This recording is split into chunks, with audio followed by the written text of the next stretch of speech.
Good morning বলবো না, good afternoon বলবো। এখন 12টা বাজছে বন্ধুরা। আর এই মাত্র পুজো পাঠ করে আমি সারা করে উঠলাম। আজকে বৃহস্পতিবারের পুজো। এই দেখো ঠাকুরের পুজো পাঠ আমার হয়ে গেল। আর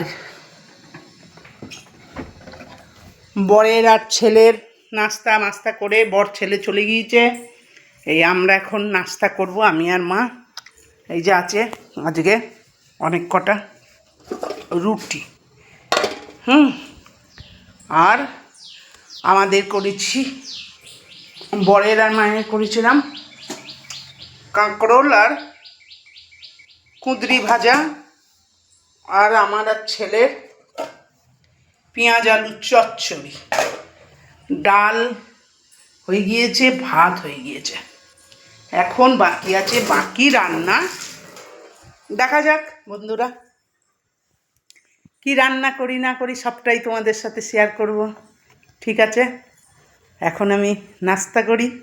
তোমাদের হয়তো আশা করি সবারই নাস্তা পানি হয়ে গেছে। ভালো থাকো, সুখে থাকো, সাবধানে থেকো।